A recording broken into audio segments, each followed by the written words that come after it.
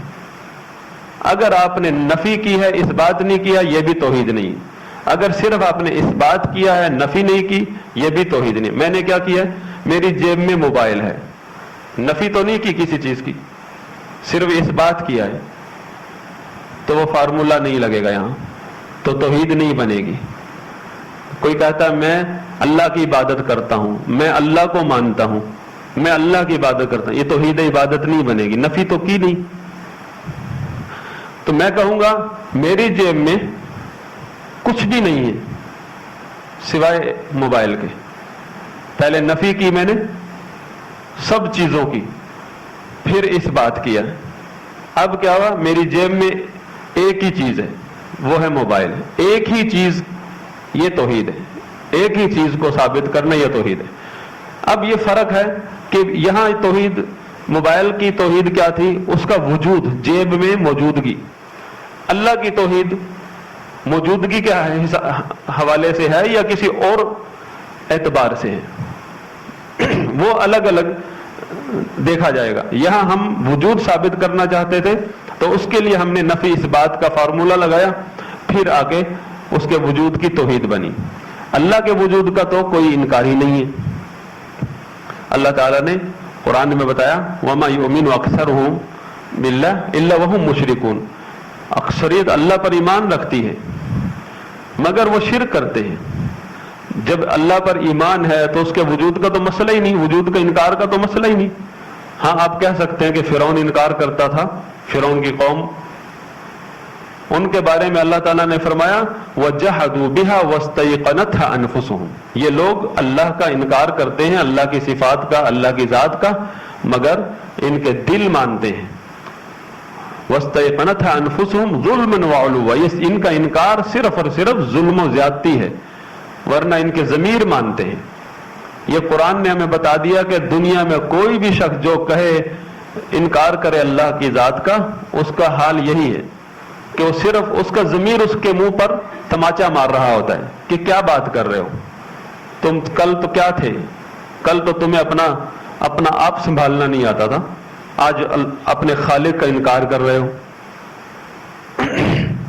بلکہ یہ بنی اسرائیل، سورت بنی اسرائیل کے آخری رکوع میں لقد علمت یا فرعون ما انزل هؤلاء الا رب السماوات والارض بصائر، یہ موسیٰ علیہ السلام نے فرعون کو جواب دیا تھا جب فرعون موسیٰ علیہ السلام کے جو نشانیاں لے کر آئے تھے ان کا انکار کر رہا تھا، تو موسیٰ علیہ السلام نے کہا تھا لقد علمت، تجھے حقیقت میں تیرا ایمان ہے، یقین ہے کہ جو کچھ بھی میں نشانیاں لے کر آیا ہوں یہ رب السماوات والارض نے بھیجی ہیں،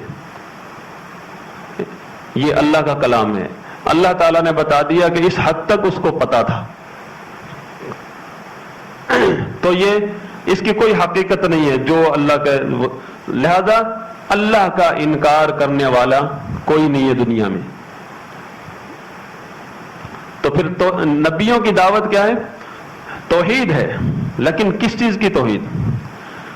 توحید تین قسم کی ہے، توحید تین قسم کی ہے۔ نمبر ایک، اللہ کی ربوبیت میں توحید، توحید ربوبیت۔ نمبر دو، اللہ کے اسماء و صفات ہیں، اس کی توحید، اسماء و صفات کی توحید۔ نمبر تین، عبادت کی توحید، عبادت ہمارے اعمال ہیں، عبادت جتنی بھی عبادات ہیں آپ غور کریں وہ سارے ہمارے اعمال ہیں۔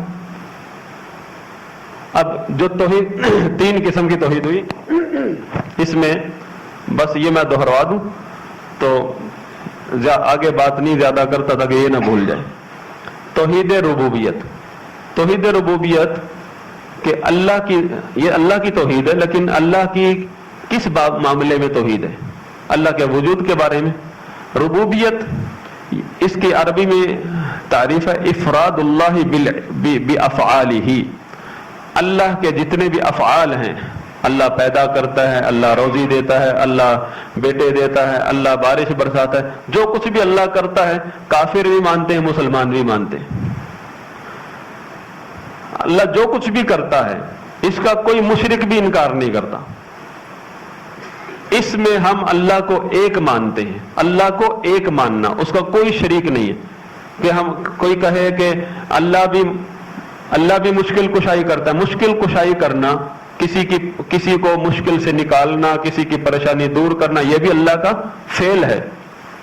تو اس میں مشرک بھی اور مسلم بھی سب کا ایک ہی عقیدہ ہے کہ اللہ ہی ہے، اللہ ہی مشکل کشا ہے، اللہ ہی خالق ہے، اللہ ہی مالک ہے، اللہ ہی رازق ہے، اس میں اس کا کوئی شریک نہیں۔ اللہ کو اس کے افعال میں ایک ماننا۔ اگر کوئی اس میں کسی کو شریک مانتا ہے تو اس نے توحید ربوبیت میں شرک کیا۔ اور توحید ربوبیت ایسا مسئلہ ہے، مشرکین عرب کا اس میں مشرکین نے اختلاف کیا ہی نہیں نبیوں سے۔ مشرکین نے نبیوں سے اس معاملے میں اختلاف نہیں کیا۔ آپ کہیں گے ابھی آپ نے کہا اللہ ہی مشکل کشا ہے، مشرک مانتے تھے اس کو؟ جی ہاں مانتے تھے۔ قرآن میں 2-3 جگہ پر ہے، فَإِذَا رَكِبُوا فِي الْفُلْكِ دَعَوُا اللَّهَ مُخْلِصِينَ لَهُ الدِّينَ۔ جب بھی وہ کشتی پر سوار ہوتے تھے، مشکل میں گھر جاتے تھے، اللہ کو پکارتے تھے۔ کیسے؟ ہماری طرح نہیں، یعنی آج کل کے مشرک لوگوں کی طرح نہیں، بلکہ دعوا اللہ مخلصین لہ الدین، سارا شرک چھوڑ کر توحید کے ساتھ پکارتے تھے، خالص اس کے لیے عبادت کو کر کے۔ مشکل فلما نجاہم الی البر، جو ہی ان کو مشکل سے نکالتا تھا اللہ تعالیٰ، اذا ہم یشرکون، پھر وہ شرک شروع کرتے تھے، پھر کہتے تھے بل نتبع ما وجدنا علیہ آباءنا، ہم تو اسی پر چلیں گے جس پر باپ دادا کو دیکھا۔ اب باپ دادا نظر آ رہے ہیں، سمندر میں سب بھول گئے تھے، بلکہ ان کا عقیدہ تھا کہ سمندر میں جب مشکل میں آؤ تو باپ دادا کو بھی چھوڑ دو، سب بتوں کو بھی چھوڑ دو، جن کو بھی تم پکارو، سارے عقیدے بھی چھوڑ دو، صرف ایک اللہ کو پکارو۔ یہ ان کا عقیدہ تھا۔ اس پہ بہت دلائل ہیں، آپ وقت کے ساتھ اللہ تعالیٰ آپ کے علم میں لائے گا۔ تو دوسری تھی توحید اسماء و صفات۔ یہ مسئلہ اس امت کے گمراہ فرقوں کا ہے۔ اہل سنت اور اہل بدعت کا بنیادی چوراہا یہی ہے، یہی توحید ہے۔ یہاں سے اہل سنت اور اہل بدعت کے راستے جدا ہوتے ہیں۔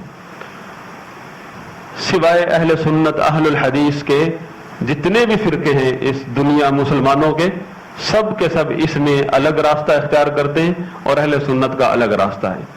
اور یہ راستہ رسول اللہ صلی اللہ علیہ وسلم، صحابہ، تابعین کا ہے کہ اللہ تعالیٰ کے جتنے بھی نام ہیں، جتنی بھی صفات ہیں، یہ اللہ کا تعارف ہے۔ آپ دیکھیں کوئی بھی سورت پڑھ لیں، کوئی آیت، تھوڑی سی لمبی آیت، آگے آخر میں کیا، وَهُوَ الْعَلِيُّ الْعَظِيمُ، آیت الکرسی کے آخر میں وَهُوَ الْعَلِيُّ الْعَظِيمُ، ان اللہ واللہ بما تعملون بصیر واللہ بما تعملون خبیر۔ یعنی ہر آیت کے آخر میں اللہ کا نام آتا ہے، کبھی اس کی صفات آتی ہیں۔ اور یہی تو مین مسئلہ ہے، قرآن سمجھ ہی نہیں آئے گا، قرآن کا مقصد ہی آپ فوت ہو گیا اگر آپ کا یہ عقیدہ غلط ہے۔ کیا عقیدہ ہونا چاہیے اس میں؟ توحید اسماء و صفات۔ توحید کا مطلب ہم سمجھ گئے کہ ایک ماننا، اللہ کے جتنے بھی نام ہیں، جتنی بھی صفات ہیں۔ اہل سنت کا عقیدہ ہے کہ ہم اس میں اصل عقیدہ کیا ہمارا؟ اثبات، کیونکہ جتنے بھی باطل فرقے وہ نفی کرتے ہیں، اللہ کی صفات کی نفی کرتے ہیں، تو اہل سنت اس کے مقابلے میں اثبات کرتے ہیں، اثبات کرتے ہیں۔ اور اس بات کے ساتھ نفی کیا ہے؟ کیونکہ توحید کا فارمولہ ہے نفی پلس اثبات۔ اثبات تو ہم نے کر دیا، جو کچھ بھی قرآن اور حدیث میں اللہ کے بارے میں اللہ نے، اس کے رسول نے بتایا ہے، علیم، بصیر، غفور، اور صفات ہیں رحمت، مغفرت، قدرت، یہ صفات ہیں۔ اور صفات دو طرح کی، ذاتی اور فعلی، کہ اللہ عرش سے اوپر چڑھ گیا، فعلی صفات ہے۔ اللہ نے موسیٰ سے کلام کیا، فعل ہے اللہ کا، فعلی صفت ہے۔ ذاتی صفات ہیں، بل یداہ مبسوطتان، اللہ کے 2 ہاتھ ہیں جو ہر وقت پھیلائے ہوئے ہیں، ينفق ما یشاء، جو چاہتا ہے اللہ خرچ کرتا ہے. ہاتھ کا ذکر ہوا, اللہ کے صرف اللہ تعالیٰ متقی لوگوں سے محبت کرتا ہے. محبت کرنا اللہ کی ذاتی صفت ہے. اللہ تعالیٰ ناراض ہوتا ہے, اللہ تعالیٰ انتقام لیتا ہے, یہ اللہ کی ذاتی اللہ کی صفات ہیں. یہ محبت اور انتقام یہ فعلی صفات ہیں. ذاتی صفات جیسے ہاتھ ہے, اللہ کا سننا فعلی صفات ہے. تو نام ہے, کوئی بھی نام, جیسے سمیع ہے, اللہ کا نام ہے سمیع, اس میں سننا جو ہے وہ اس کی صفت ہے. کوئی بھی نام صفت سے خالی نہیں ہے. اور بہت ساری ایسی صفات ہیں جو بغیر نام کے اللہ تعالیٰ نے, کیونکہ عربی گرامر کے حساب سے جب آپ کوئی بھی نام پکڑیں, ناؤن ہے, اس میں سے صفت نکالنے کا ایک طریقہ ہے عربی کے اندر, گرامر کے اندر. لیکن عقیدے میں آپ ہر نام سے صفت نکال سکتے ہیں. لیکن قرآن اور حدیث میں کچھ ایسی صفات ذکر ہوئی ہیں, اللہ کے نبی نے صفات تو ذکر کر دی لیکن نام ان کا جو بنتا ہے گرامر کے حساب سے وہ نہیں ذکر کیا. مثلا واللہ خیر الماکرین, اللہ تعالیٰ جتنے بھی لوگ مکر کرتے ہیں, چالیں چلتے ہیں, اللہ ان میں سے بہترین چال چلنے والا ہے.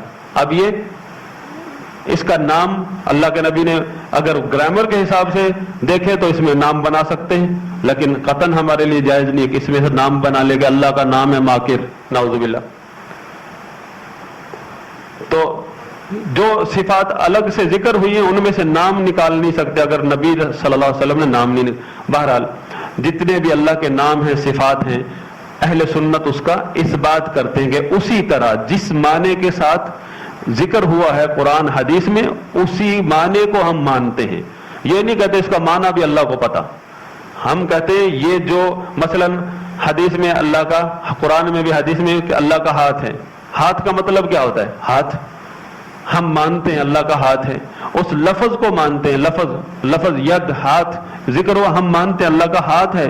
لیکن کیسے ہے, اس کی صفت کیا ہے, ہم اس کے بارے میں ہم نفی کرتے ہیں, کیفیت کی نفی کرتے ہیں, کیونکہ یہ غیب کا معاملہ ہے. اللہ نے کیفیت نہیں بتائی. لیس کمثلہ شیء, اس کے مثل کوئی بھی چیز نہیں ہے. وہو السمیع البصیر, وہ سنتا ہے, وہ سمیع ہے, بصیر ہے, سنتا ہے, دیکھتا ہے, سننے والا ہے, دیکھنے والا. اس کی صفت ہے سننا اور دیکھنا, لیکن اس کی کیفیت, اس کے مثل کوئی نہیں ہے. مثل کہ آپ کوئی جو ایگزامپل دے سکے کہ اس طرح سنتا ہے اللہ تعالیٰ, اس طرح, ایسی قطن کوئی آپ نے دیکھیں. جنت کیا ہے؟ مخلوق ہے. جنت میں دودھ کا ذکر ہوا ہے, شہد کا ذکر ہوا ہے. کوئی ہے کہ اس کا ذائقہ بتا سکے؟ نہیں. مخلوق کی آپ کیفیت نہیں بتا سکتے تو اللہ خالق کی صفات کی کیفیت کیسے بتا سکتے؟ تو اہل سنت کا اس میں عقیدہ ہے کہ جس طرح بھی اللہ کے نام صفات آئے ہیں ہم اسی طرح مانتے ہیں. نہ تو ہم انکار کرتے ہیں کسی بھی صفت کا, اس کو تعطیل کہتے ہیں, اور نہ ہم تحریف کرتے ہیں, اس کو وہ لوگ تعویل کہتے ہیں. ہم کسی بھی لفظ کی تحریف نہیں کرتے. جیسے نبی صلی اللہ علیہ وسلم ہر وقت قسم اٹھاتے تھے, اس ذات کی قسم جس کے ہاتھ میں محمد کی جان ہے. تو اہل بدعت نے کیا کہا, اس لفظ ہاتھ کی تعویل کر دی. پہلے کیا کیا, ہاتھ نہیں ہے, اللہ کا ہاتھ نہیں ہے, انکار کر دیا. ہم کہتے ہیں ہم ایسے انکار نہیں کرتے, ہم مانتے ہیں ہاتھ, اللہ کے نبی نے ہاتھ بولا ہے, ہم کہتے ہیں اللہ کا ہاتھ ہے. وہ کہتے ہیں نہیں اللہ کا ہاتھ نہیں, ہم ایسے نہیں کرتے, ہم اس کی نفی کرتے. پھر انہوں نے کیا کیا, آپ ہر آدمی پوچھے گا بھئی یہ حدیث میں تو ہاتھ کا لفظ ہے, قرآن میں اس کا مطلب کیا کرتے ہیں آپ؟ کہنے لگے اس کا مطلب ہے قبضہ قدرت. ہم نے کہا ہم تحریف بھی نہیں کرتے, ہمارے ہاتھ کھڑے, استغفر اللہ, نعوذ باللہ. ہم اللہ کے کلام کی تحریف بھی نہیں کر سکتے, اتنی جرت ہم میں نہیں ہے. تو یہ نفی ہم نے کی, اہل باطل کے عقیدے کی نفی کی اللہ کے بارے میں جو ان کا ہے. اور ایک اور فرقہ ہے جو اللہ کی صفات اور ناموں کو مانتا ہے لیکن مخلوق سے تشبیہ دیتا ہے, کہاں اس طرح ہے, ایسے ہے, کیفیت بتاتا ہے. ہم نے کہا ہم نہ تشبیہ کرتے ہیں, ہم نہ اس کی کیفیت بیان کرتے نہ تشبیہ کرتے, ہم تو اسی طرح مانتے ہیں جس طرح ہے. نفی کس چیز کی ہم نے؟ اہل بدعت کے جتنے بھی عقائد ہیں اللہ کے ناموں کے بارے میں, صفات کے بارے میں, اس کی نفی کی. اس بات کس کا کیا؟ جو اللہ اور اس کے رسول نے بتایا ہم نے اس کا اس بات کی. تو یہ ہو گئی توحید, نفی پلس اس بات, اسماء و صفات کی توحید. آخری بات جو تھی توحید عبادت. عبادت ہمارے اعمال کا نام ہے. اس کا مختصر تھا ترجمہ یہ ہے افراد اللہ بالعبادہ. جتنے بھی ہم اعمال کرتے ہیں، عبادت کرتے ہیں، عبادات کرتے ہیں، اس میں اللہ کو ایک خالص کرنا، اللہ کو ایک ماننا کہ ہمارا کوئی بھی عمل چاہے وہ ظاہری ہے جیسے نماز، روزہ، سجدہ، ذبح کرنا، نظر و نیاز، یا باطنی ہے جیسے محبت، توکل، خوف، خشیت، باطنی اعمال ہوں، ان کا مستحق صرف وہی ہے، وہی معبود ہے. اس کے علاوہ کوئی ان کاموں میں شریک نہیں ہے. ان اعمال میں کوئی اس کا شریک نہیں. یہ سارے اعمال میرے ظاہری اور باطنی اس کے لیے ہیں. آپ نے سنا ہوگا نا واقعہ کہ 2 آدمی آ رہے تھے، راستے میں مزار تھا مشرکین کا. ہمیشہ مشرکین نے مزار بنائے ہیں اور انہوں نے عقیدہ بنایا ہوا تھا کہ جو یہاں سے گزرے گا جب تک نذرانہ نہیں چڑھائے گا، نذرانہ بھی ذبح کا، جانور ذبح کرے، وہ واجب القتل ہے، گستاخ ہے. 2 آدمی بیچارے مسافر تھے، جا رہے تھے، انہیں پتہ نہیں تھا تو پکڑ لیا. گستاخ کہاں جا رہے ہو؟ یہاں نذرانہ چڑھاؤ، ورنہ یعنی وہی اگر ان سے گستاخی ہوئی تو دیکھ لے گا تمہارا پیر صاحب، دیکھنے دو، خود ماریں گے اس کو، خود اس کو واجب القتل ہے. کیونکہ تو دونوں نے کہا ہمارے پاس کیا ہے، ہم تو مسافر ہیں، کیا ذبح کریں؟ انہوں نے کہا کچھ بھی نہیں ہے نا، تو مکھی پکڑو اور ذبح کی نیت کر لو، نذرانے کی، اور اس کو ذبح مار دو. ایک نے کیا کیا، فوراً جلدی تھی، مکھی پکڑی اور لو جان چھوڑو میری. نبی صلی اللہ علیہ وسلم نے فرمایا اس کو اللہ نے جہنم میں داخل کر دیا. اور دوسرے کا یہ تو ہو ہی نہیں سکتا کہ میں اللہ کے علاوہ کسی کے لیے بھی، چاہے مکھی کیوں نہ ہو، نذرانہ، یہ کام صرف اللہ کے لیے ہے، کسی کے لیے نہیں ہے. انہوں نے اس کو مار دیا، گستاخ رسول کو مار دیا، گستاخ ولی کو، اور اللہ تعالیٰ نے اس کو جنت میں فوراً داخل کر دیا. یہ ہے توحید عبادت کی مثال پریکٹیکلی کہ کس طرح اپنے تمام اعمال کو اللہ کے لیے خالص کرنا ہے. کہیں گے صرف نعرہ مار دو مولا علی مشکل کشا. مشکل کشا تو ابو جہل بھی کسی کو نہیں مانتا تھا. تم کس درجے تک پہنچ چکے ہو؟ ابو جہل بھی کہتا تھا اللہ ہی مشکل کشا ہے. اس کا بیٹا مسلمان ہوا ہی جب اسی وجہ سے کہ وہ جب پھنس گیا سمندر کی موجوں میں، اعلان ہوا مشرکین کے طریقے کے مطابق، لوگوں چھوڑ دو سب بتوں کو، سب غیر اللہ کو، ایک اللہ کو پکارو. اکرمہ کہنے لگا یہی بات تو محمد صلی اللہ علیہ وسلم کہہ رہے ہیں، تو اگر اور ہم جنگیں لڑ رہے ہیں، کشتی کو موڑو واپس، میں تو مسلمان ہو جاؤں گا. حالانکہ جان کو خطرہ تھا. انہوں نے کہا نہیں بس میں جا رہا ہوں، مسلمان ہوں گا. مسلمان ہو گئے. مشکل کشا، یہ توحید ربوبیت میں شرک ہے. یہ تو توحید عبادت میں، توحید ربوبیت میں تو کسی مشرک نے نبی کی مخالفت نہیں کی. اور اس حد تک لوگ گر چکے ہیں کہ یعنی کوئی کہہ رہا وہ بیڑا پار لگاتا ہے، کوئی کہہ رہا وہ غریب نواز ہے، کوئی کہہ رہا وہ غوث اعظم ہے. اس حد تک قرآن گواہ ہے. قرآن کے اندر یہ مسائل ذکر ہیں. یہ تو کاغذ ہے میں نے جمع کیے ہیں اس میں مسائل، تو کہ یہ اس حد تک مشرکین نہیں گئے تھے. اسی لیے اہل علم کا اتفاق ہے کہ مشرک زماننا اغلظ شرکا من مشرکی عہد رسول اللہ صلی اللہ علیہ وسلم. نبی صلی اللہ علیہ وسلم کے دور کے بعد جو مشرکین آئے ہیں وہ غلیظ ترین شرک میں ملوث ہیں. اس حد تک جا چکے ہیں کہ نبی صلی اللہ علیہ وسلم کے دور میں کوئی ابو جہل تک نہیں گیا. یہ حقیقت ہے. اگر آپ کو سمجھ نہیں آتی تو لا الہ الا اللہ کا علم حاصل کرو. فَاعْلَمْ أَنَّهُ لَا إِلَهَ إِلَّا اللَّهُ. جان لو کہ نہیں ہے کوئی معبود برحق سوائے اللہ کے. یہ توحید کی 3 قسمیں تھیں اور یہ صرف بنیادی چیزیں ہیں، اور اس کے علاوہ بہت ساری ہیں جو ہمارے علم میں نہیں ہیں اور ہونی چاہیے.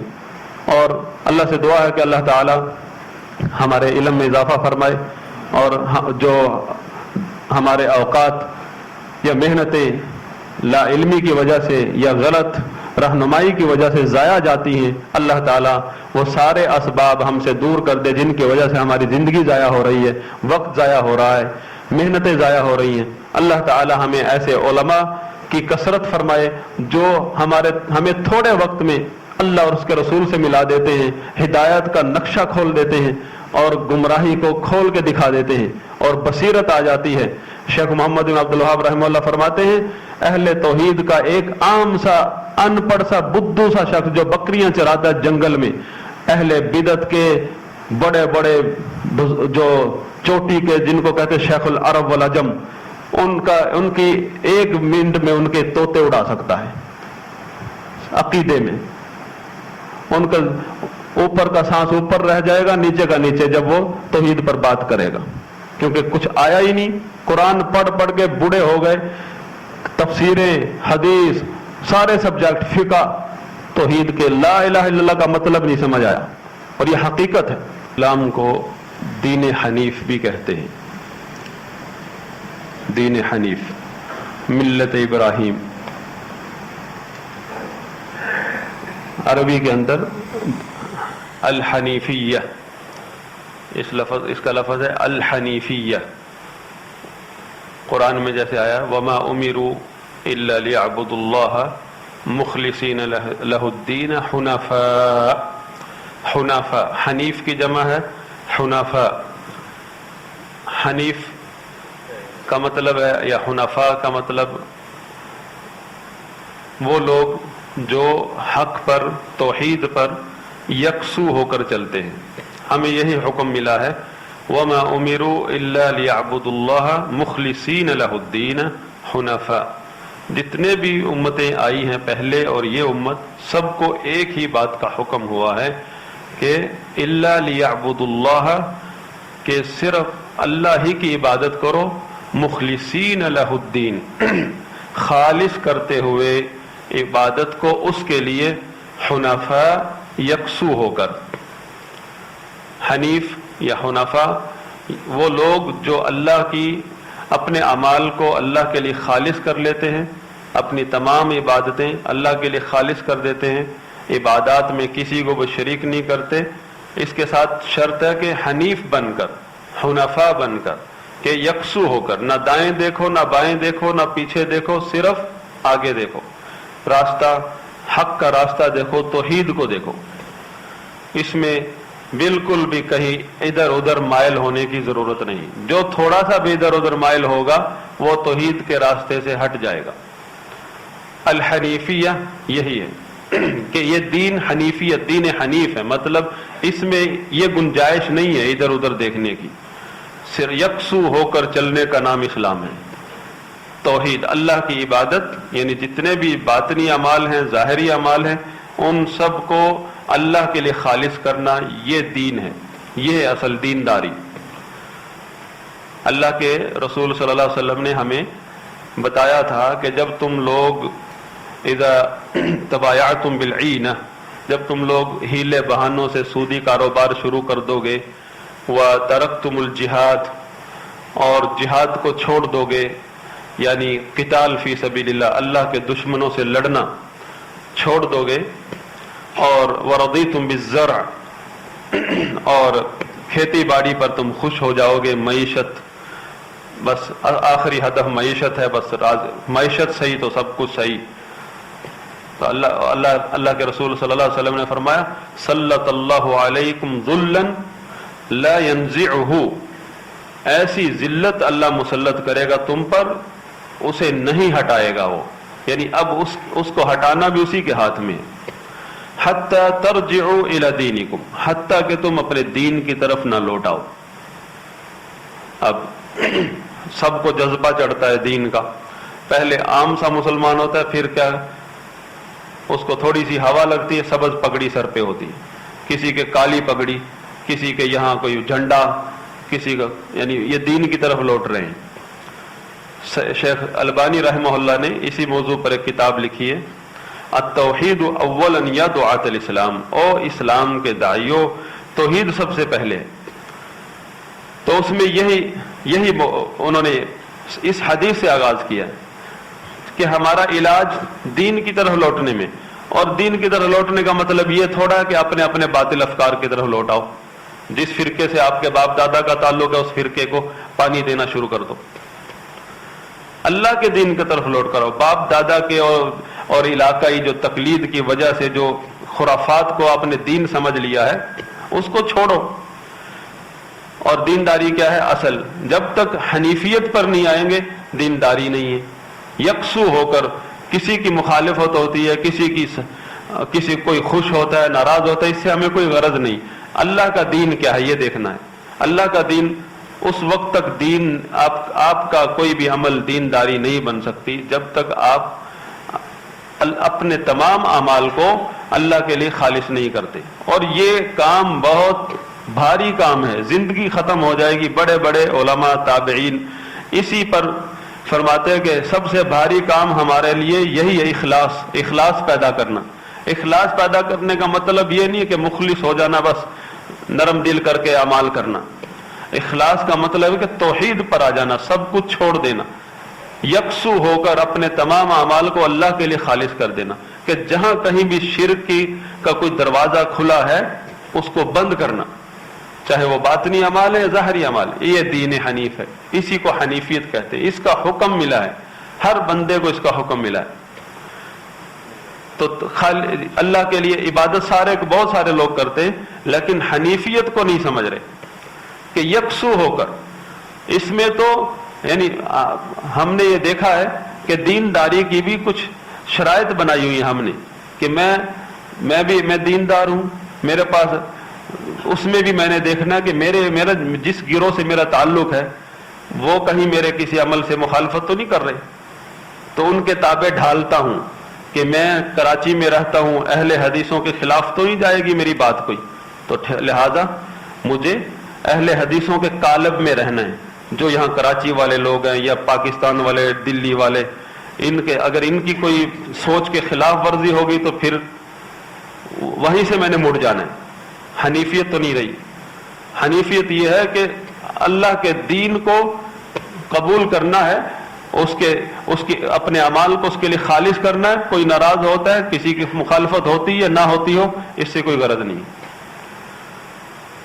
اور اس کے بعد سب سے اہم مسئلہ یہ ہے کہ دینداری، آدمی بہت دیندار بن جاتا ہے لیکن کچھ ایسی چیزیں ہیں جس کی وجہ سے دینداری تباہ ہو جاتی ہے اور اس کو محسوس بھی نہیں ہوتا. جس طرح ایک آدمی نماز پڑھ رہا ہے وضو کے ساتھ ہے اور اچانک اس کا وضو ٹوٹ جاتا ہے، چاہے اس نے بہت لمبی رکعت پڑھی تھی، آخری اتحیات میں تھا، وہاں وضو ٹوٹ گیا، نماز گئی، چاہے کتنا قرآن پڑھ چکا ہے، کتنی لمبی آدھا گھنٹہ لگا دیا ہے. اسی طرح اگر شرک اکبر کا مرتکب ہو گیا ساری دینداری تباہ ہو گئی. شرک ایک ایسی چیز ہے، دینداری یہی مقابلہ ہے دینداری کا اور شرک. شرک اور بدعات سے بچنا، یکسو ہو کر رہنا، ان سے ہٹ کر رہنا.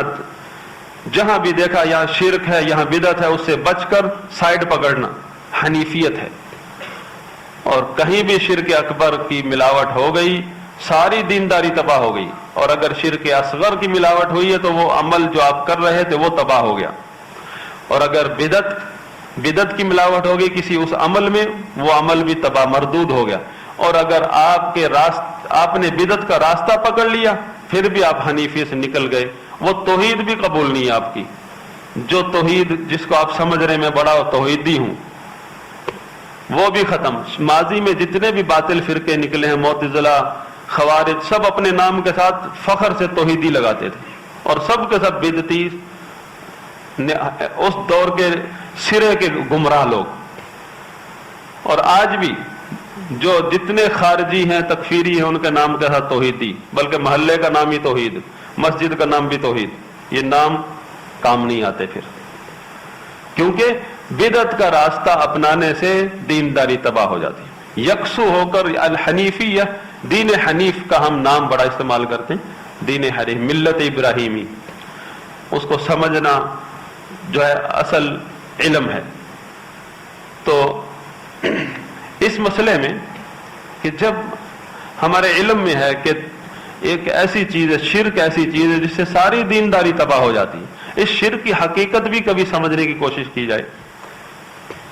اس موضوع پر شیخ الاسلام محمد بن عبد الوہاب رحمہ اللہ نے 4 قاعدے ذکر کی ہیں، 4 قواعد قرآن کریم سے، قرآن کریم کی آیات ذکر کی ہیں 4 قاعدوں کے تحت، کہ اگر یہ آپ کے علم میں آ جائے، آپ کو شرک کی حقیقت پتہ چل جائے، تمام نبیوں کی دعوت کا مقام پتہ چل جائے۔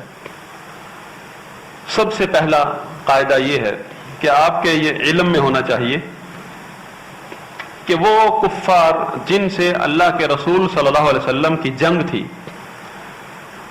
تھی، لڑائی تھی، دشمنی تھی، وہ سب کے سب اللہ کا اقرار کرتے تھے کہ اللہ ہی خالق ہے، مدبر ہے۔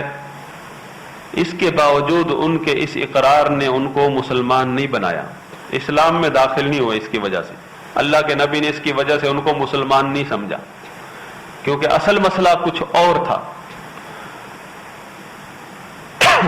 یہ پہلی بات تھی۔ دوسری بات یہ ہے کہ اور اس پر جگہ جگہ دلائل قرآن کریم میں ہیں کہ وہ لوگ جب ان سے آپ پوچھو قُلْ مَن يَرْزُقُكُم مِّنَ السَّمَاءِ وَالْأَرْضِ، اے نبی صلی اللہ علیہ وسلم ان کو بولیے کہ کون ہے جو تمہیں آسمان میں زمین میں رزق دیتا ہے، تو کون ہے جو تمہاری سماعت بصارت کا مالک ہے، کون ہے جو زندہ سے مردہ کو زندہ سے نکالتا ہے؟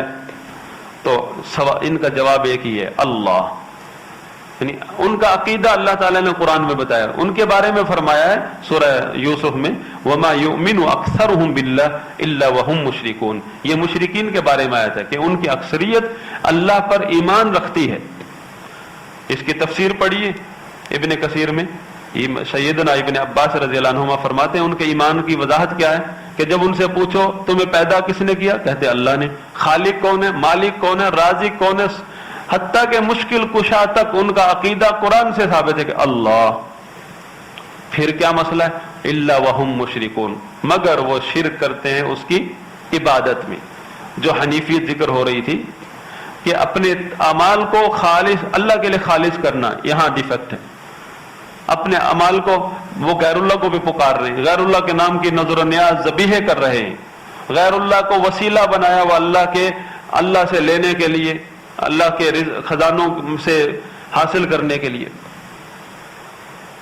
یہ پہلا قاعدہ ہے کہ وہ لوگ جن سے اللہ کے رسول صلی اللہ علیہ وسلم کی جنگ تھی وہ سب کے سب اللہ کے خالق، مالک، مدبر، مشکل کشا ہونے پر ان کا ایمان تھا۔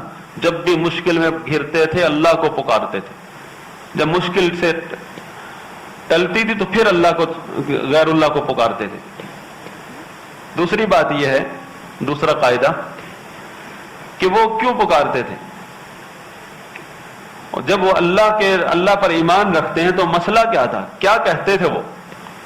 دوسرا قاعدہ یہ ہے کہ وہ کہتے تھے ہم ان کو جو پکارتے ہیں، ان کے جو نام کی نظر و نیاز وغیرہ کرتے ہیں، صرف ایک ہی مقصد ہے، الا لطلب القرب والشفاعہ، کہ ہم ایک تو اللہ کا تقرب حاصل ہوتا ہے کیونکہ اللہ کے اولیاء ہیں، اللہ کے نیک ہیں، ان کی وہ کوئی مقام ہے۔ جب ہم ان کے نام کا نظر و نیاز کرتے ہیں، ان کے نام کا ذبیحہ کرتے ہیں، ان کو پکارتے ہیں، ان کے نعرے مارتے ہیں تو اللہ بڑا خوش ہوتا ہے۔ جیسے تم لوگ نماز پڑھ کے اللہ کو خوش کرتے ہو، ہم اس طرح خوش کرتے ہیں۔ اس کو یعنی عبادت سمجھتے تھے، غیر اللہ کو پکارنا وہ عبادت سمجھتے تھے، اللہ کو راضی کرنے کا ایک ذریعہ۔ والشفاعہ، دوسرا مسئلہ یہ تھا کہ یہ سفارش بھی کرتے ہیں، ہؤلاء شفعاؤنا عند اللہ، اقرار تھا کہ وہ یہ نہ نفع کے مالک ہے نہ نقصان کے، لیکن شفاعت کرتے ہیں، یہ اقرار بھی کرتے ہیں۔ وہ کہتے ہیں وَيَعْبُدُونَ مِن دُونِ اللَّهِ مَا لَا يَضُرُّهُمْ وَلَا يَنفَعُهُمْ وَيَقُولُونَ هَؤُلَاءِ شُفَعَاؤُنَا عِندَ اللَّهِ، پکارتے ہیں، عبادت کرتے ہیں ان کی جو ان کا نہ نفع کا مالک ہے نہ نقصان کے، لیکن کہتے ہیں یہ تو ہمارے اللہ کی بارگاہ میں سفارش کرتے ہیں۔ صرف یہ دو مسئلے تھے ان کے، کہ اللہ کا تقرب حاصل کرنا اور اللہ کی بارگاہ میں وسیلہ ہے ہمارا۔ یہ ان کے شرک کی حقیقت ہے، اور اللہ پر ایمان، اس کے بارے میں قرآن میں جگہ جگہ ان کا عقیدہ بتایا گیا ہے کہ کس قدر اللہ پر ایمان تھا ان کا۔ تو یہ دوسرا قاعدہ ہے کہ وہ غیر اللہ کو پکارتے تھے، اس کی وجہ کیا تھی؟ ایک ہی وجہ تھی کہ یہ اللہ کا قرب حاصل کرنے کا ایک ذریعہ ہے، اور ما نعبدهم الا ليقربونا الى الله زلفى، ہم ان کی عبادت نہیں کرتے مگر اس لیے کہ یہ ہمیں اللہ کے قریب کرتے ہیں، یعنی یہ عمل ہمارا، یہ جو ان کی عقیدت ہے ہماری، اس عقیدت پر اللہ بڑا خوش ہوتا ہے۔ اور دوسرا کہ هؤلاء شفعاؤنا عند اللہ، یہ سفارش کرتے ہیں، یہ بس مین ان کے شرک کی حقیقت ہے کہ ان کا شرک دراصل، چاہے وہ ابو جہل تھا، کتنی بڑی بڑی جنگیں ہوئیں، ان کے شرک کی حقیقت ہی تھی کہ وہ شرک الوسیلہ، کہ انہوں نے اللہ کو راضی کرنے کے لیے کچھ وسیلے بنائے ہوئے تھے، اور اس پر جنگیں ہوئیں، اس پر کفر اور اسلام کی صفیں کھڑی ہوئیں، اور یہ سامنے والے جو ہیں وہ بھی کہتے ہیں ہم ابراہیم علیہ السلام کے دین پر ہیں، اور نبی صلی اللہ علیہ وسلم اور آپ کے صحابہ کو کہتے ہیں یہ بے دین ہیں، ہم دیندار ہیں، ہم خانہ کعبہ کے پاسبان ہیں، اور حج کی ذمہ داری انہی کے ہاتھ میں تھی فتح مکہ تک۔ غزوہ بدر کے میدان میں ابو جہل اور اس کا لشکر اللہ کو پکار رہا تھا، سامنے اللہ کا رسول اور اس کے صحابہ کا لشکر، اور وہ اللہ کو پکار رہے تھے اللہم ان کان ھذا ھو الحق فامطر علینا حجارۃ من السماء، اے اللہ کو مانتے تھے، اے اللہ اگر یہی حق ہے تو ہم نے قبول نہیں کرنا، ہماری ضد ہے، ہم پر برسا دے پتھروں کی بارش، یا ہمیں دردناک عذاب دے دے۔ یعنی اللہ سے ضد لگا رہے تھے کہ ہم نے ان کو نہیں ماننا، آپ کسی اور کو بھیج دو، ان کو نہیں مانیں گے، جنگ ہے ہماری، لڑائی ہے، کیونکہ انہوں نے ہمیں بڑا ہمارے عقیدے کو ٹھیس پہنچائی ہے،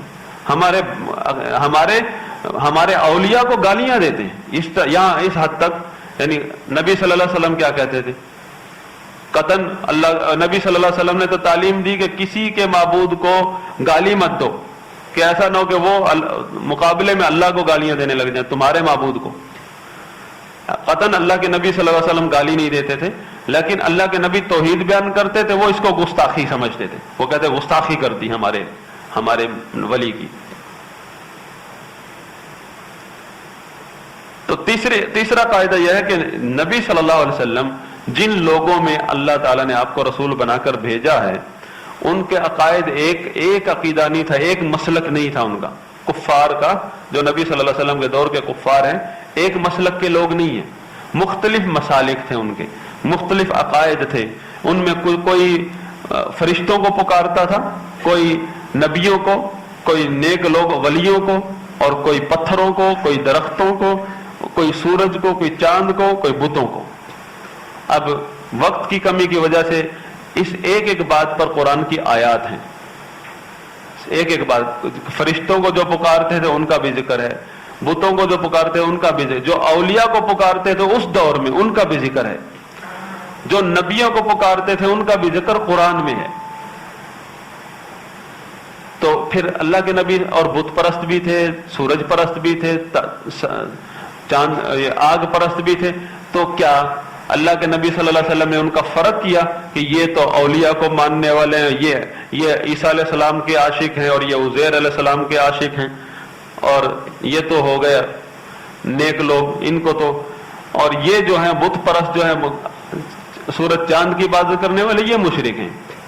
نہیں، اللہ کا حکم نازل ہوا قاتلوہم حتی لا تکون فتنہ، ان سب سے آپ لوگوں کی جنگ ہے۔ نبی صلی اللہ علیہ وسلم کو، صحابہ کو حکم ہوا کوئی فرق نہیں ہے ان لوگوں میں، جب تک، اصل مسئلہ کیا ہے، دعوت کیا تھی کہ وہ دین حنیف قبول کرو، حنیفیت، جب تک وہ حنیفیت پر نہیں آتے، اللہ کی اپنے عبادات کو اللہ کے لیے خالص نہیں کرتے، ورنہ وہ عبادت تو کرتے تھے۔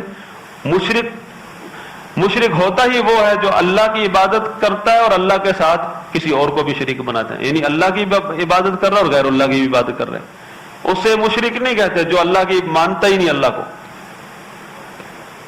اللہ کو ماننے والے کو مشرک کہتے ہیں جو غیر اللہ کی عبادت کرتے ہیں۔ تو اللہ کے نبی صلی اللہ علیہ وسلم نے قطعاً کسی میں فرق نہیں کیا، بلکہ حکم تھا کہ ان سب سے آپ کی جنگ ہے، وَلَمْ يُفَرِّقْ بَيْنَهُمْ، کسی میں فرق نہیں کیا۔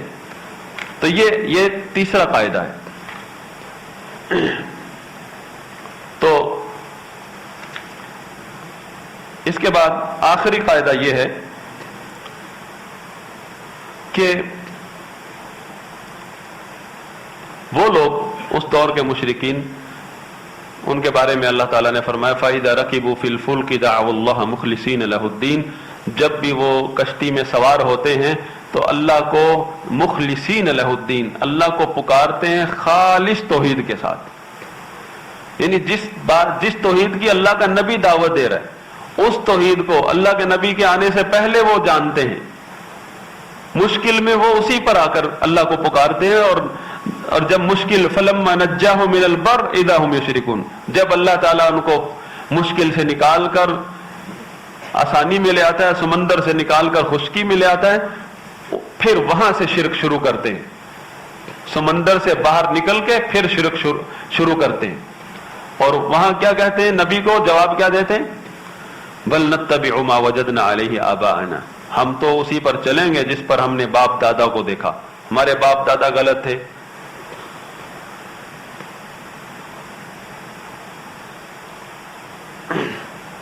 تو اللہ تعالیٰ نے ان کے بارے میں فرمایا کہ مشکل میں وہ اللہ کو پکارتے ہیں، مشکل کشا اللہ ہے ان کا. یہی ابو جہل کا بیٹا اکرمہ، جو کہ صحابی بن گئے رضی اللہ عنہ، فتح مکہ تک وہ جنگ میں شریک تھے مسلمانوں کے خلاف.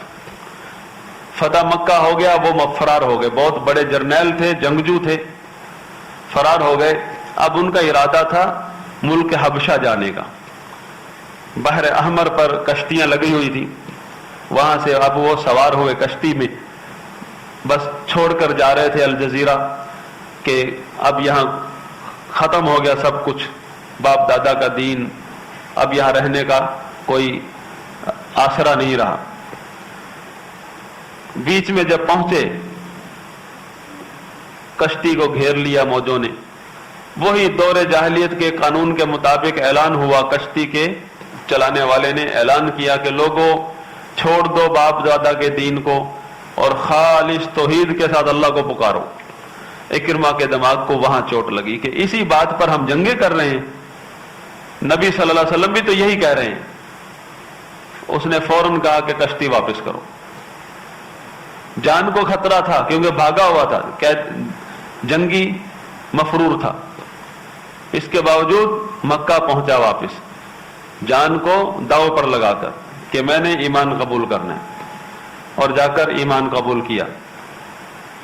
تو اس دور کے مشرکین کا شرک، اس کی اصل حقیقت تھی کہ یہ ہؤلاء شفعاؤنا عند اللہ، ایک تو ان کے ہاتھ میں کچھ نہیں ہے لیکن یہ سفارش کرتے ہیں. دوسری بات یہ کہ یہ ان کا اتنا مقام ہے، جب ہم ان کی عقیدت کرتے ہیں، ان کے نام کے نظر و نیاز کرتے ہیں، ذبیحہ کرتے ہیں، ان کو پکارتے ہیں، تو اللہ بڑا خوش ہوتا ہے. لیقربونا الی اللہ زلفی، یہ عمل ہمیں اللہ کے قریب کرتا ہے.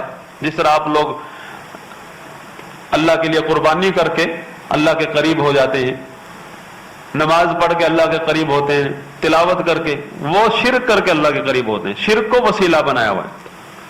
ان کا مسئلہ یہ تھا. اور مشکل میں اللہ ہی کو پکارتے ہیں. اور یہ چوتھا قاعدہ کہ مشکل کشا ان کے نزدیک اللہ ہی ہے. تو اس چوتھے قاعدے میں شیخ الاسلام محمد بن عبد الوہاب رحمہ اللہ فرماتے ہیں ان مشرکی زماننا اغلظ شرکا من الاولین، کہ نبی صلی اللہ علیہ وسلم کے دور کے بعد جو مشرکین پیدا ہوئے ہیں آج تک، یہ غلیظ ترین شرک میں مبتلا ہیں، غلیظ مشرک ہیں اس دور کے نسبت. لأن الاولین یشرکون فی الرخاء ویخلصون فی الشدہ، کہ اس دور کے مشرکین شرک کرتے تھے جب ان کے اوپر کوئی مشکل نہیں ہوتی تھی، اور جب بھی مشکل میں آتے تھے تو توحید کے ساتھ اللہ کو پکارتے تھے. وَمُشْرِكُ زَمَانِنَا شِرْكُهُمْ دَائِمٌ، اور ہمارے دور کے مشرکین کا شرک دائمی ہے. کسی گھڑی بھی وہ توحید پر نہیں آتے، کسی گھڑی وہ کچھ مشکل میں توحید پر آ جاتے تھے، اس کے باوجود اللہ نے ان کی توحید قبول نہیں کی، ان کا ایمان قبول نہیں کیا. اور یہ کسی وقت بھی ان کو فرصت نہیں ہے توحید کی طرف آنے کی. پھر رخا و شدہ، مشکل ہو یا آسانی، پھر بھی یہ ان سے چھوٹے ہیں، پھر بھی وہ بڑے مشرکین ہیں. یہ 4 پوائنٹ تھے جو قرآن سے شیخ الاسلام محمد بن عبد الوہاب رحمہ اللہ نے بیان کیے ہیں. اگر یہ اس کے بعد بھی توحید کی حقیقت کا نہ پتہ چلے اور شرک کی حقیقت کا نہ پتہ چلے اور آج کے دور کے شرک کی غلاظت کا نہ پتہ چلے تو پھر اللہ ہی حافظ ہے.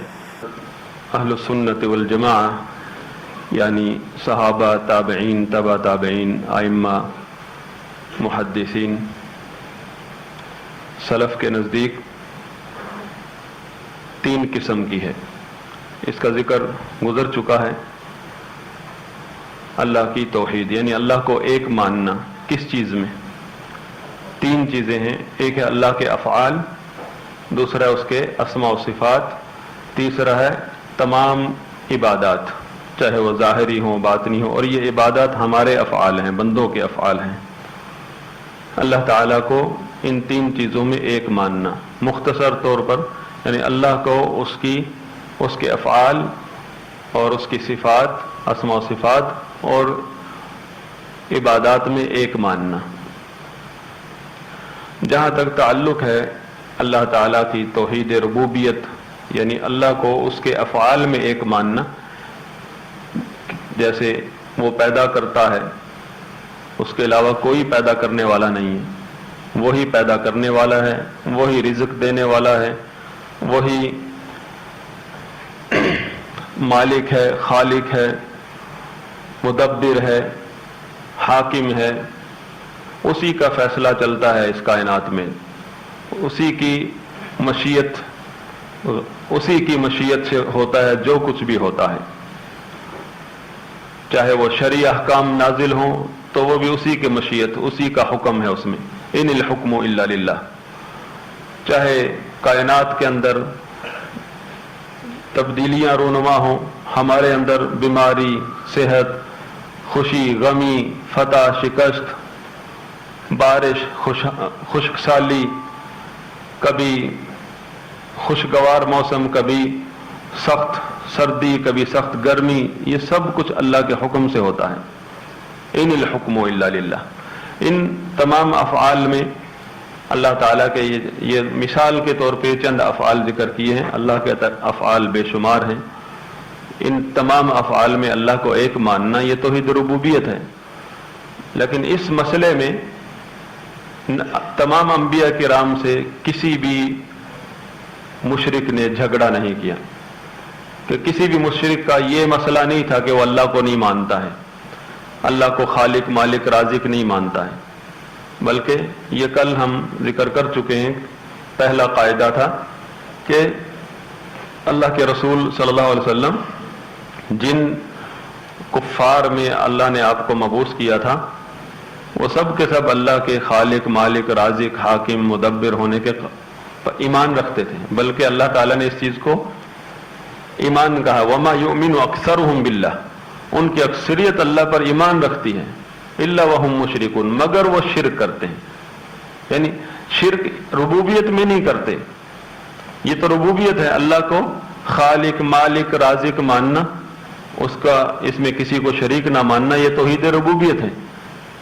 یہ توحید اللہ کی توحید کا ایک حصہ ہے. اللہ تعالیٰ نے بتایا کہ یہ سب لوگ اس پر ایمان رکھتے ہیں پھر بھی مشرک ہیں. یعنی اس توحید میں تو وہ جھگڑا نہیں کر رہے. مشرک کس چیز میں ہوئے پھر؟ مشرک توحید کی 2 قسمیں اور بھی تو ہیں. توحید عبادت میں وہ مشرک ہیں. الا وهم مشرکون. وہ شرک کرتے ہیں عبادت میں، اور کئی اللہ کے ناموں کا انکار کرتے ہیں. قالوا وما الرحمن. کون رحمان ہے جسے ہم سجدہ کریں؟ انکار کرتے ہیں.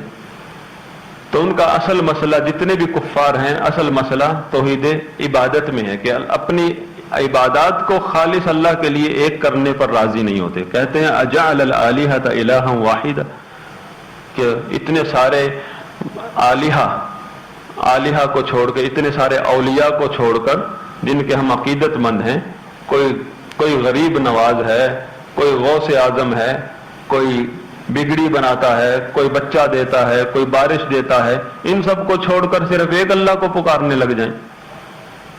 ان ھذا لشیء عجاب، یہ بات ان کو سمجھ نہیں آ رہی تھی، کہتے یہ عجیب بات لگ رہی ہے، ہم نے تو ایسی بات سنی نہیں کبھی۔ اس کا انکار کرتے ہیں، اللہ کو مانتے بھی ہیں۔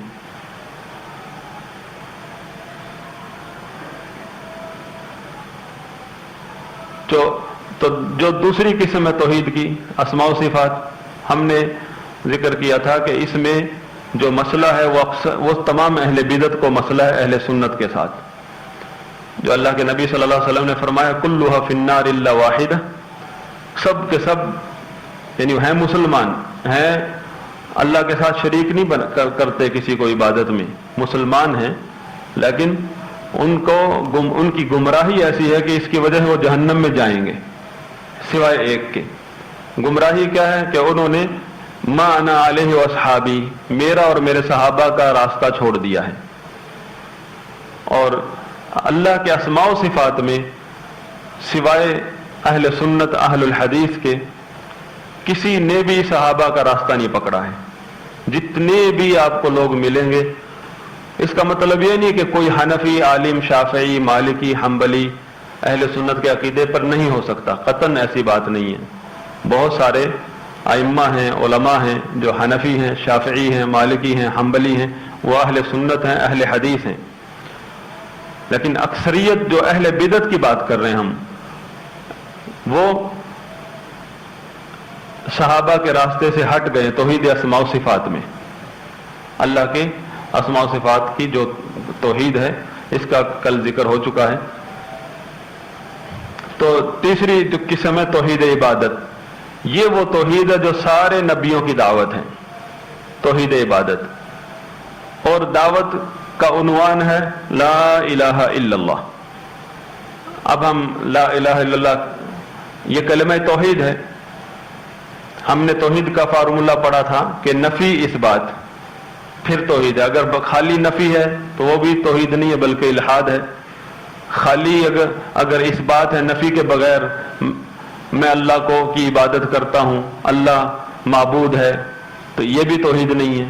یہ تو مشرکین کا عقیدہ ہے کہ مشرکین کہتے ہیں اللہ کو اپنا معبود سمجھتے ہیں، اللہ کو مانتے ہیں، اللہ کی عبادت بھی کرتے ہیں۔ مشرک ہوتا ہی وہ ہے جو اللہ کی عبادت کرتا ہے اور ساتھ غیر اللہ کی عبادت کرتا ہے۔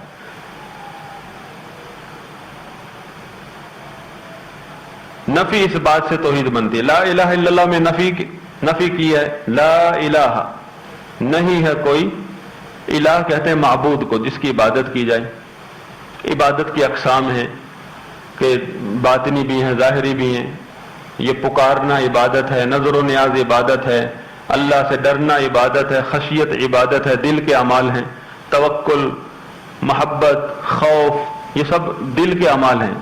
اور ظاہری اعمال بھی ہیں، زبان سے پکارنا، مدد مانگنا اللہ سے، نماز روزہ یہ ظاہری اعمال ہیں، سجدہ، یہ تمام عبادات ہیں۔ تو یہ کس کے لیے ہوں گے؟ جس کے لیے بھی کوئی بندہ کرتا ہے، جس کو بھی کوئی پکارتا ہے، وہ اس کا معبود ہے، وہ اس کا معبود ہے، چاہے باطل ہی کیوں نہ ہو۔ تو اللہ تعالی، اللہ کے رسولوں نے اپنی امتوں کو اس بات کی دعوت دی ہے، قولوا لا الہ الا اللہ، یعنی اس بات پر آ جاؤ نہیں ہے کوئی معبود برحق، نہیں ہے کوئی معبود برحق۔ برحق کہنا ضروری ہے، ورنہ معبود تو بہت سارے ہیں، الا اللہ سوائے اللہ کے، نہیں ہے کوئی معبود برحق سوائے اللہ کے۔ یعنی نفی کس کی ہے ہم نے؟ تمام معبودان باطلہ کی نفی کر دی اس کلمہ توحید میں۔ نفی اس بات ضروری ہے نا، نفی پہ سمجھیں آپ کس چیز کی نفی کرتے ہیں آپ اس کلمہ طیبہ میں؟ تمام معبودان باطلہ کی، جتنے بھی لوگ ہستیاں ہوں، کسی کی بھی اللہ کے علاوہ عبادت ہو رہی ہے یا اس کے نام کے نظر و نیاز ہو رہی ہے، ذبیحے ہو رہے ہیں، اس کو پکارا جا رہا ہے، یہ باطل ہے، ہم اس کی نفی کر رہے ہیں لا الہ الا اللہ میں۔ اس بات کس کا ہے؟ الا اللہ سوائے اللہ کے، یعنی اللہ ہی معبود برحق ہے، یہ ساری عبادتیں اسی کی ہیں۔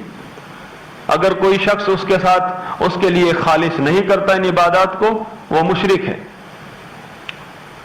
لا الہ الا اللہ، اللہ تعالیٰ نے فرمایا ذالک بأن اللہ هو الحق وأن ما يدعون من دونه هو الباطل، ذالک بأن اللہ هو الحق، اس کلمہ طیبہ کا معنی بتایا اللہ تعالیٰ نے، تفسیر بتائی۔ ذالک بأن اللہ هو الحق، یہی ہے کہ وہ اللہ ہی برحق ہے، وَأَنَّ مَا يَدْعُونَ مِن دُونِهِ، اور یہ کہ جس کو بھی وہ لوگ اللہ کے علاوہ پکارتے ہیں باطل، وہ باطل ہیں۔ اب جب یہ آیت اتری تھی، نبی صلی اللہ علیہ وسلم پر اتری ہے، کوئی فرشتوں کو پکارتا ہے، کوئی نبیوں کو پکارتا ہے، کوئی ولیوں کو بھی پکارتا ہے، عیسیٰ علیہ السلام کو پکارنے والے ہیں، تو کیا مطلب ہوا کہ ان کو پکارنا باطل ہے، وہ معبود ہے ہی نہیں، وہ ان کو معبود کی حیثیت سے جو مانتا ہے یہ باطل ہے، وہ اللہ کے بندے ہیں۔ کوئی بتوں کو پکارتا ہے، کوئی سورج چاند کا پجاری ہے، یہ سب باطل ہے، کوئی بھی عبادت کے قابل نہیں ہے، کوئی بھی عبادت کے لائق نہیں، کوئی عبادت کا مستحق نہیں ہے سوائے اللہ کے، چاہے کوئی فرشتہ ہو یا نبی رسول ہو یا ولی ہو، ان کے بعد کون بچا پھر؟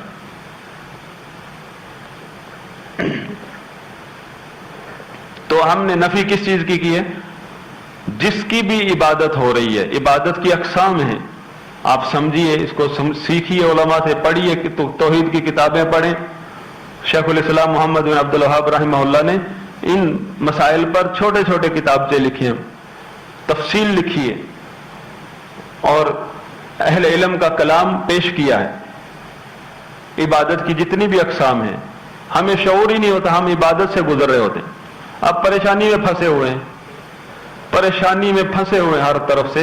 اس وقت آپ کس کو پکار رہے ہیں؟ کس سے امیدیں لگائی ہیں؟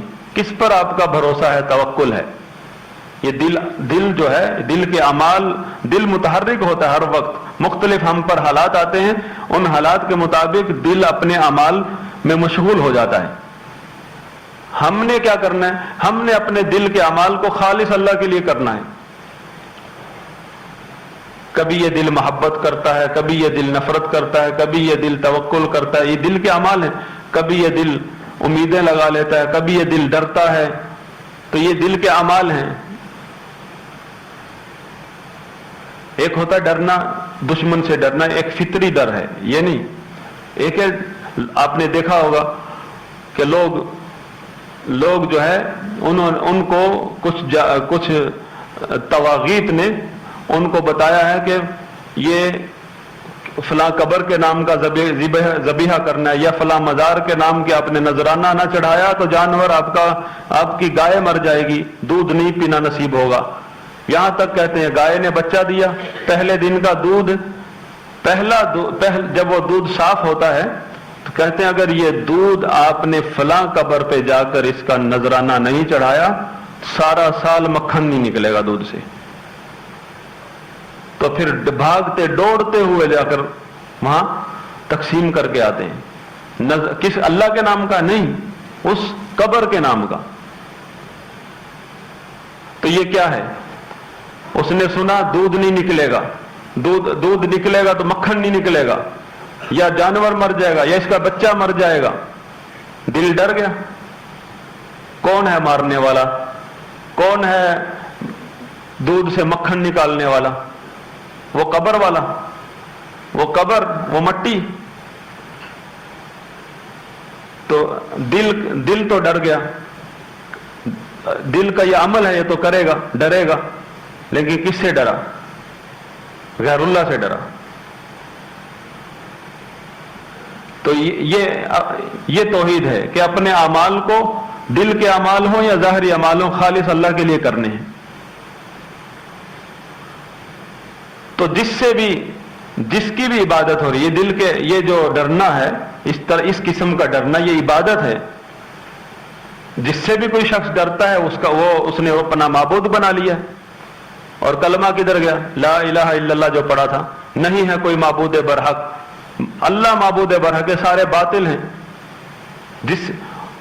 جس سے بھی یہ ڈراتے ہیں، شیاطین ڈراتے ہیں، شیطان ڈراتا ہے، انما ذالکم الشیطان یخوف اولیاءہ، یہ تو شیطان ہے جو اپنے اولیاء سے تمہیں ڈراتا ہے، فلا تخافوہم وخافونی ان کنتم مؤمنین، ان سے مت ڈرو، مجھ سے ڈرو اگر تم مومن ہو۔ لیکن بھاگے جا رہے ہیں کہ لا الہ الا اللہ کا مطلب شاید سمجھا نہیں، دل کا عمل سرگرم ہو گیا اور فوراً اس نے پرواہ نہیں کی کہ یہ کس کی عبادت کر رہا ہے میرا دل، کیونکہ توحید کو نہیں سمجھا، لا الہ الا اللہ میں کیا نفی کیا اس بات پتہ ہی نہیں، بس قوالیاں گا رہے ہیں، نفی اس بات دا پانی ملیا، بس پتہ نہیں کیا ملیا، توحید تو نہیں ملی۔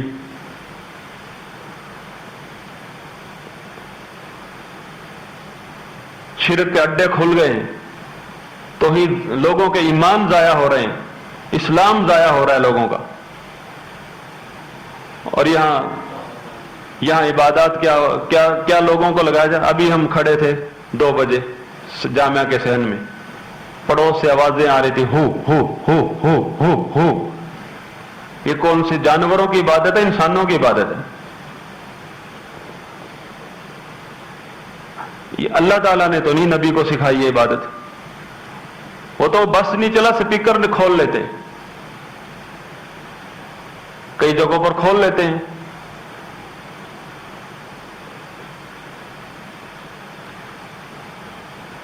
چھوٹے بچے پوچھ رہے تھے ان کو کیا ہو گیا، یہ کیا پانی پی رہے ہیں، کیا کر رہے ہیں؟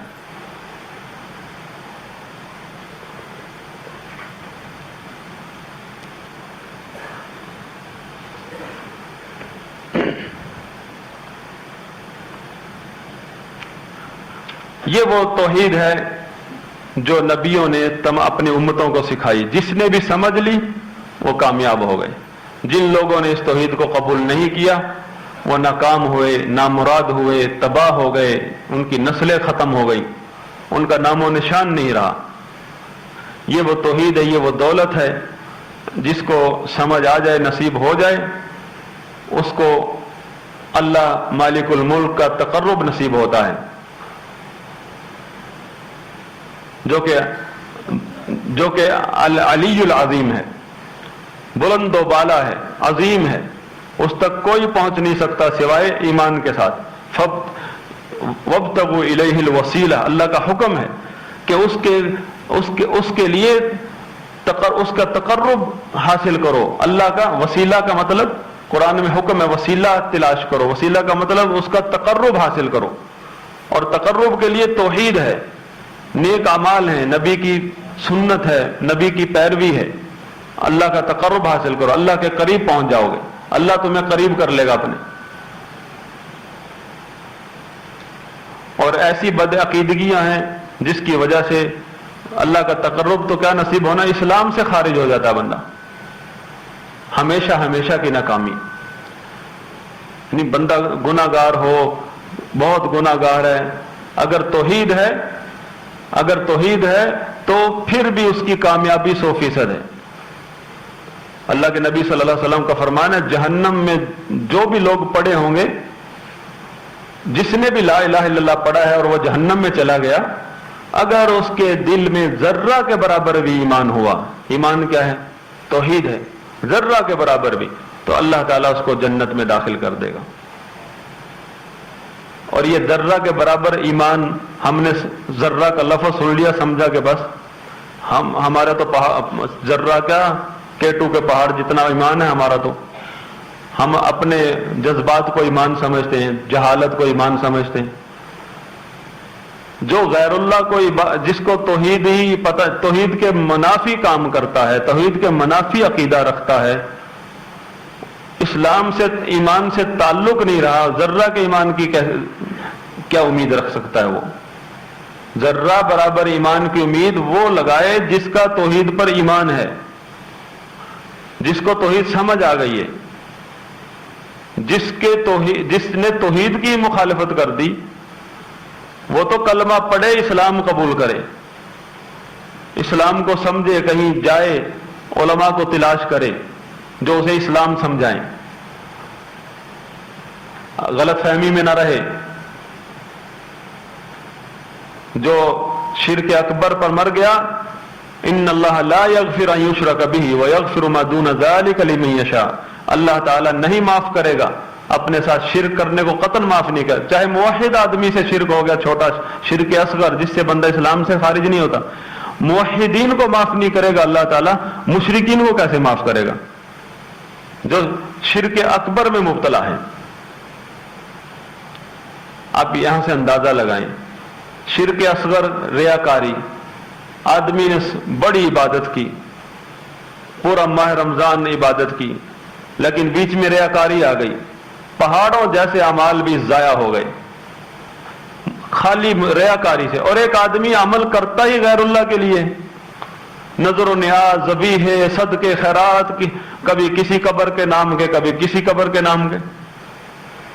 یہاں اللہ کے نام کا عمل کیا، پہاڑ جیسا عمل تھا، معمولی سے ریاکاری آ گئی، تباہ ہو گیا عمل. اللہ نے اس عمل کو بھی چھوڑ دیا، اس بندے کو بھی چھوڑ دیا.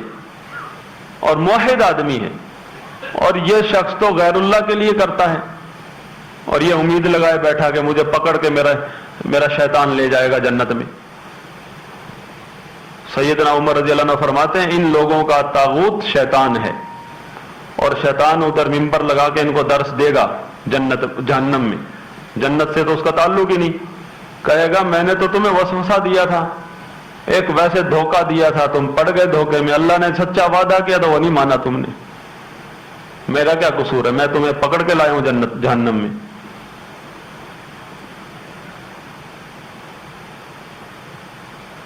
جنت کی چابی ہے، اور چابی کی پرواہ نہیں ہے، زنگ لگ جائے، جیسے مرضی ٹوٹ جائے، جنت کی چابی ہے.